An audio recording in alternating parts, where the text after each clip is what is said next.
I just got a brand new permission. It's a pretty good sized little yard here. And this is the very first signal. Looks like a hand to me. And I think it is broken, but that's pretty cool for a first signal. We'll see what else comes out of the ground. Alright, I think this is a little aluminum teacup. You see the handle right there. That's all I can make out to this point. So maybe something for a kid's play set or something. Oh, this is one of those finds that you love and you hate. This is one of those, I don't know, maybe like a campaign style button or an advertisement button. But that's all I can make out of it.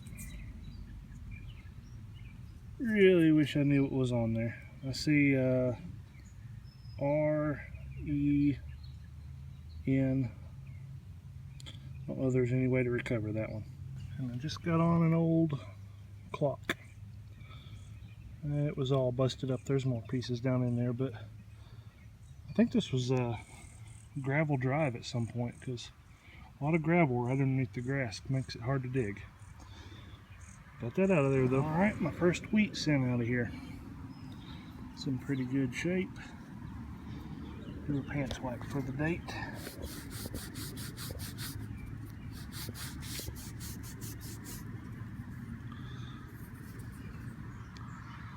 And it is...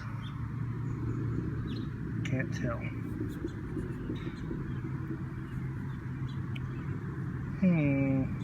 Alright, let me clean it up and I'll show you if I can find the date on it. 1945, just a couple feet away, in 1942. Good sign, maybe I'll get on a piece of silver. Haven't found that in a while. I've been getting some questions from people locally about where to get a metal detector, and I'm going to tell you where to get one. Right here, Smoky Mountain Hobbies, located in Andrews, North Carolina, right off the side of the highway. You can Google them up, look them up in the phone book. They've got what you need. They've got a pretty good selection of detectors, and if they don't have what you're looking for, he can have it in 3 days. No trouble. He has great pricing, pinpointers, diggers, everything that you can need. This is the place to go in Western North Carolina for metal detecting equipment. Now you know.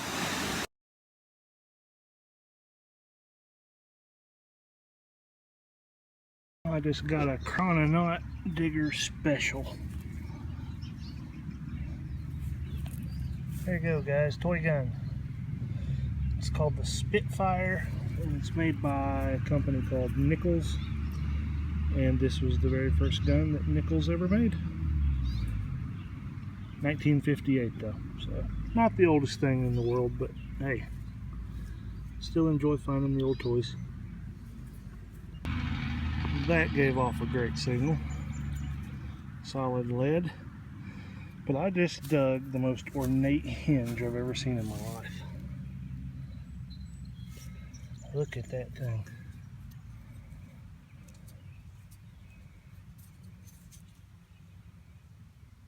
Wow, I like that. And I almost bet that could be used again, but very interesting little design there. Want to know what that came off of? You got any ideas? Let me know. Toy gun number 2. No maker's mark on that one though. Probably the same time frame though, since that's plastic. Somewhere in the 50s. Here's the very next thing that I dug. Now, I had to go back and edit out the footage because I've got kids that watch my episodes, and I didn't want them asking questions Mom and Daddy weren't ready to answer. But suffice it to say, this is a prophylactic tin from the 1920s to 30s, and it cleaned up really well. I actually found 3 separate pieces, and I used steel wool on the 2 best and was able to put them together. I'll talk a little bit more about that cleaning method in a minute. Alright, a toy car. Haven't found one of them in a while, but this one has seen its better days.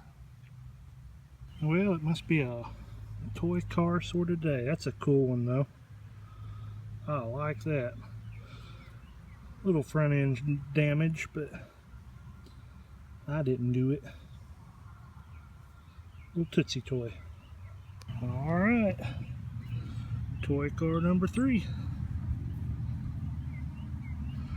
That one seems to be in a little better shape.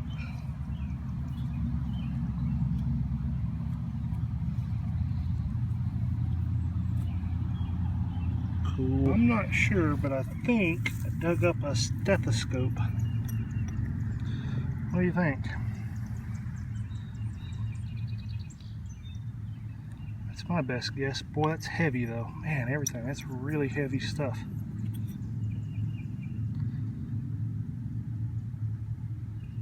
Don't know. Let me know if you got any idea what those go to. Okay guys, so I cleaned up the old Three Merry Widows tin using some steel wool. I'd never really done this before, and this is probably a really common trick for cleaning relics. I just had never thought of it. But I got to thinking, you know, I've got several things in my display case, things that I found, like this old token, and then the Cracker Jack token, that are aluminum or tin of some sort. So, you know, I've brushed these things, believe it or not, several times with toothbrushes.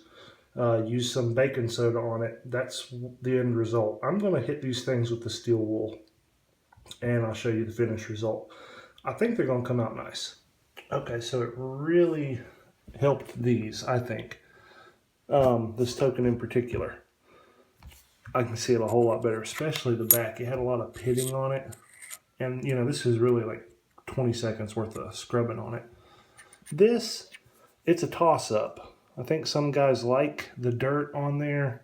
I think sometimes you lose a little bit of the detail when it's too shiny and clean.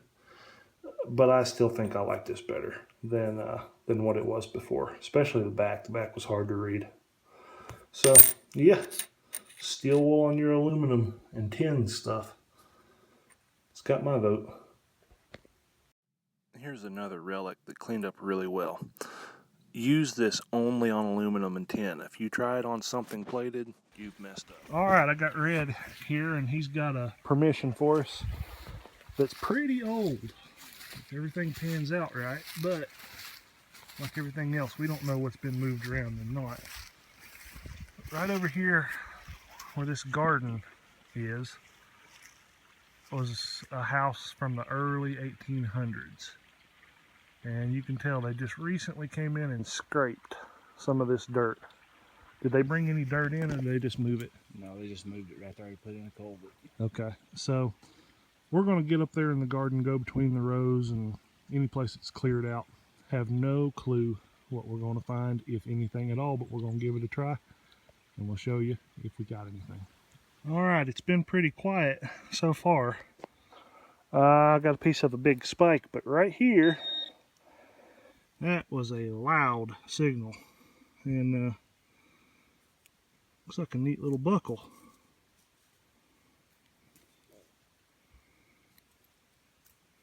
Yeah.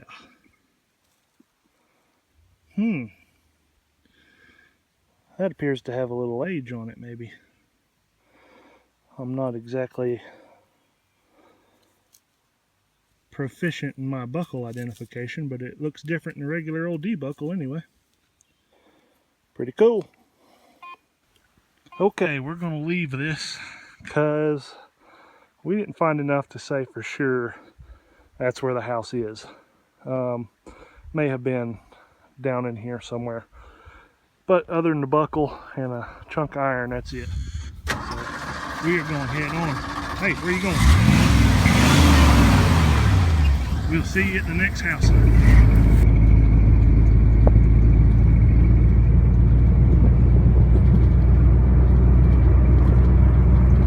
Well, this find came at a cost because I got into some red ants. And I'm allergic to them things. Check it out. These are really cool. These old knives that come out of here. Look at the design on that. That's pretty awesome.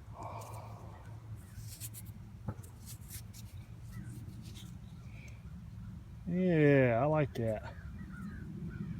I want to find one of these things engraved one day with something, because I've never found one identifying mark on a pocket knife. Lots of those little blank badges, but nothing written. But gonna find one.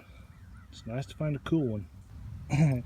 Okay, I didn't find nothing at the tannery, but walking back here to the old truck,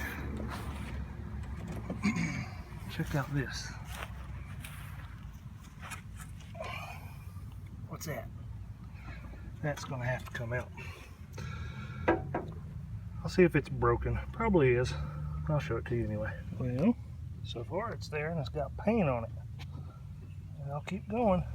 Alright, well, this far anyway. I saw it wiggle though, so I thought we'd do the extraction together. You know what? That's still pretty darn tight. I'd hate to get this far and bust a neck if it's on there. Can't imagine that it is, but I don't know, it just keeps going. Y'all are probably laughing because this is probably like a 1982 Pepsi or something, but you know what? After a day of digging like I just had, 1982 Pepsi sounds pretty good to me. Try not to scratch this paint. It's already, some of it's missing, but alright, let's see if that'll come now. There we go.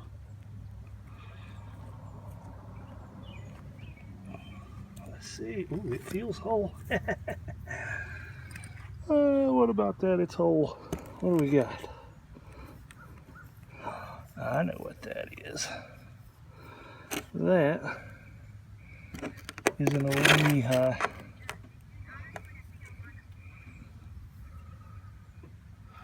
You know what?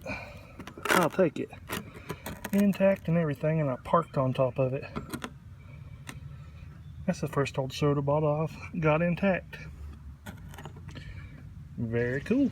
Well, I got a few minutes here at work, and there's my fish over there, but I just hayed this field, and it's down low enough to detect. Never found much out here, although, well, this is of course a set of hames, or a piece off of a hames, but I found the first hot rock I've ever found, and it's really cool. I didn't film it because I just thought it was a stupid rock, and I guess it is, but I'll show it to you here in a minute. It actually turns out to be a solid chunk of graphite, which I did not know came in rock form, but it's pretty cool, a little hot rock. I'll show it to you. Okay, so here's this hot rock. Very first one I've ever found. Rang up 46, real loud and clear. I wish I had filmed it, but I just thought it was a rock. So, right here, you see this flash. Anywhere that I put pressure on that with metal, scrape on a little bit, it develops that sheen. It leaves really clear marks on paper very easily, and anytime you pick it up, this is what happens to your hand. I rubbed a little bit on the end, and you can see it's graphite. So yeah, I don't know, it may be really common where you're from. I had not seen or heard of it in western North Carolina. So pretty interesting find. Well, this is a little weird. I just turned the camera off, literally. I found the hames right there. I was talking to you about the hot rocks. 3 years I've been swinging a detector, and I've never found hot rocks. And now, 2 within just 50 feet each other, but, oh, shut up. Really heavy, like really, really heavy. This looks different than the piece of graphite that I just showed you. It's rough. It rings up nice and high though. And I don't, like I said, I don't know. Never found hot rocks, but check this out.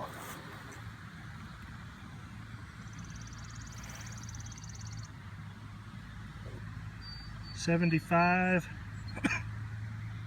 And I mean, that was down there about 6 inches. It's not lead.